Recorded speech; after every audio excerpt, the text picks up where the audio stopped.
We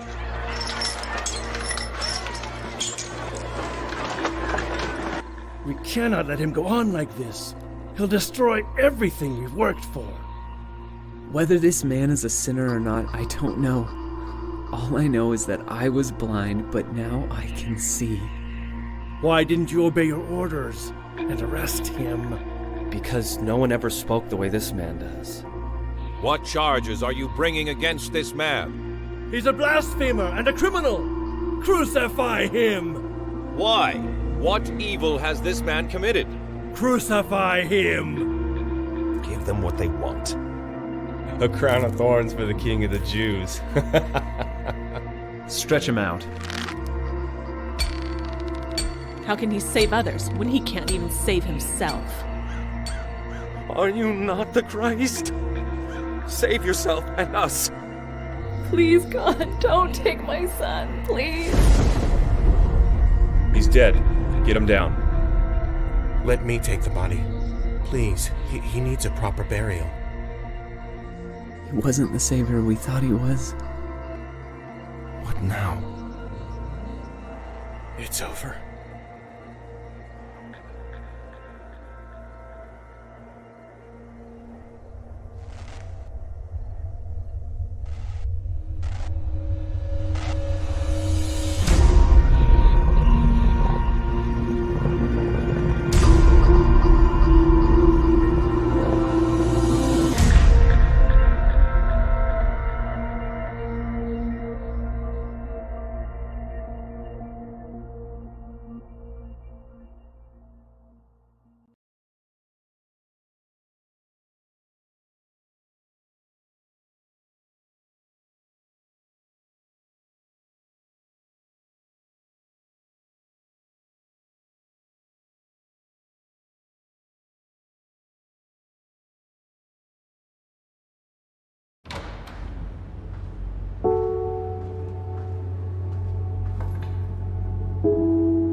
When I think of the cross, I think of the insults and the mockery that came from the crowd.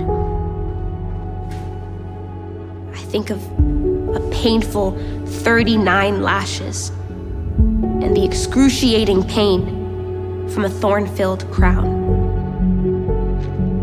When I think of the cross, I think of brutal suffering and the ultimate sacrifice that Jesus willingly stepped into. You see, the greatest act of love is for the innocent to stand in place for the guilty. And that's exactly what Jesus did when he stood in place for you and me. It's what we call grace. And in a moment of grace, far beyond anything that we could ever comprehend, Jesus took on all our anger, all our anxiety, all our brokenness, all our pain, all our past, every single mistake, all our shame. He took on all the things that we try to carry, but they're just so heavy. But Jesus didn't come just to simply take those things. He came to give us freedom. Because of him, you're no longer lost to your past. Because of him, you're no longer a slave to your shame. Because of him, you're no longer a prisoner to your pain. Because of him, you're no longer bound to your sin. Because of Jesus, we can actually take these things and lay them down at the foot of the cross. See, God's love has liberated us, you and me. Free to forever walk in the light of his amazing grace.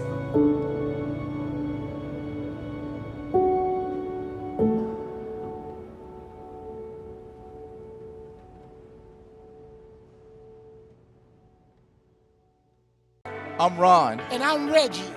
And we are Givelify. And you are watching For the Bach.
Before the dawn of creation, there was the Word.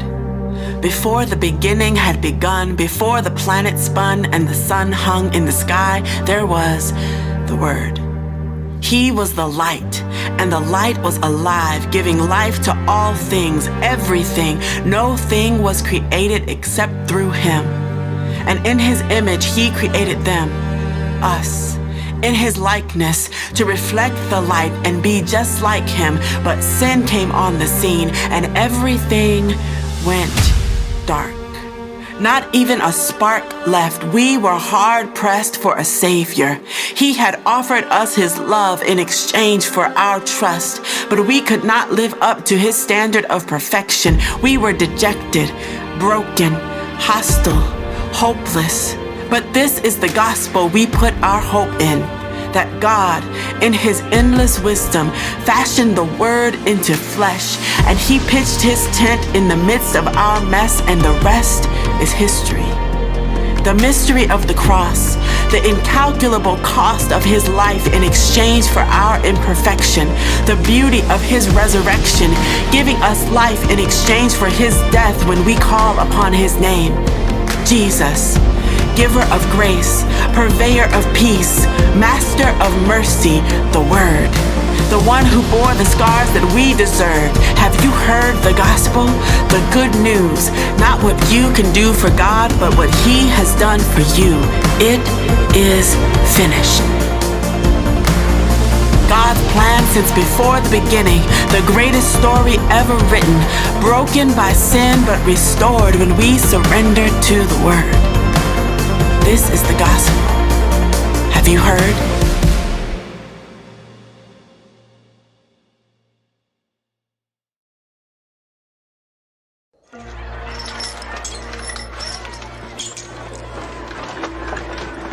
We cannot let him go on like this. He'll destroy everything we've worked for. Whether this man is a sinner or not, I don't know. All I know is that I was blind, but now I can see. Why didn't you obey your orders and arrest him? Because no one ever spoke the way this man does. What charges are you bringing against this man? He's a blasphemer and a criminal! Crucify him! Why? What evil has this man committed? Crucify him! Give them what they want. A crown of thorns for the king of the Jews. Stretch him out. How can he save others when he can't even save himself? Are you not the Christ? Save yourself and us. Please, God, don't take my son, please. He's dead. Get him down. Let me take the body. Please, he needs a proper burial. He wasn't the savior we thought he was. What now? It's over.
The sound of sorrow echoes in the streets, a song of grief, a hymn of defeat, a dirge. Injustice and tragedy converge on Calvary, and the word was silenced. The hope of humanity lay lifeless in a borrowed tomb, as darkness loomed like 1,000 years without the sun. The taste of fear on every tongue, longing to savor and see the goodness of a Savior. We could hardly hear the sound of 2 or 3 gathered in your name. We were scattered like skeptics, helpless and ashamed, sheep without a shepherd, disillusioned and dejected. We were desperate for something, for someone to rescue us from what Friday had done. But when the sun rose from its grave on the 3rd day, Sunday came and everything changed. A melody of misery became a brilliant symphony of life. Oh, death, where is your sting? Swallowed up in victory, the greatest day in history was a Sunday. He is risen, we are forgiven. Let the church bells ring, let the set free sing a new song on Sunday. The reverberation of redemption, an open invitation for every tribe, tongue, and nation to come and see what God has done. His radical love, slain in the public square, but when they came to the grave, nobody was there. This is the good news, the fullness of an empty tomb, where death took its final breath at the hands of a man who had been dead himself until Sunday, when everything changed.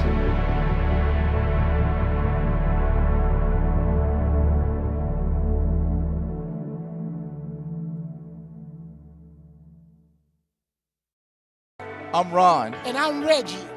And we are Givelify. And you are watching For the Bach.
My name is William Gossett, and I'm here with Our Family Wishes Bequest, and you're watching For the Bach TV.